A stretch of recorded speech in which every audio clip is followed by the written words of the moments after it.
먼저 영상 밑에 제시한 주소를 링크합니다.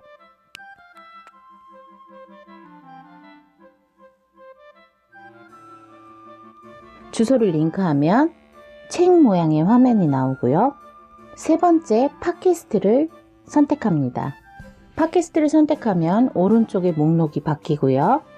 밑으로 내리면 제1화 사쿠라부터 보도니쿠, 가주마루 등등 목록이 나옵니다. 다운로드 방법은요. 다운로드 받고자 하는 에피소드를 클릭하면요. 바로 들을 것인지 다운로드 할 것인지 표시가 되고요. 다운로드를 누르면 다운로드가 됩니다. 다운로드를 다 받으셨으면 다운로드가 된 곳에 파일을 찾아서 선택하면 음성이 나옵니다. 저희 책에는 20개의 에피소드를 다루고 있고요. 영상 밑에 20개의 목록을 소개하겠습니다.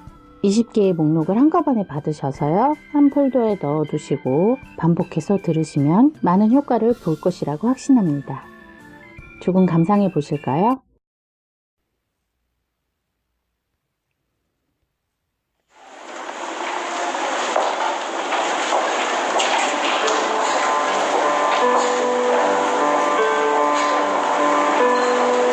慌しく過ぎていく時の波にふと足元をすくわれそうになった時、必ず紐解く本がありま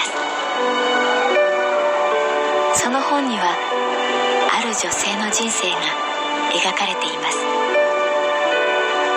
どこにでもあるごく普通の人生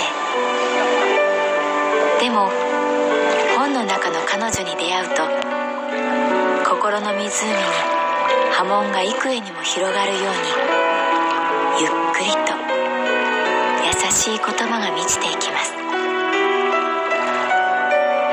今日はどんな彼女に会えるでしょうか。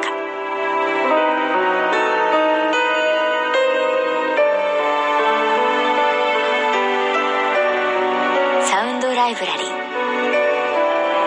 世界に一つだけの本。朗読は私木村多江がお送りいたします。 지금까지 키무라타의 낭독 파일 다운로드 안내였습니다.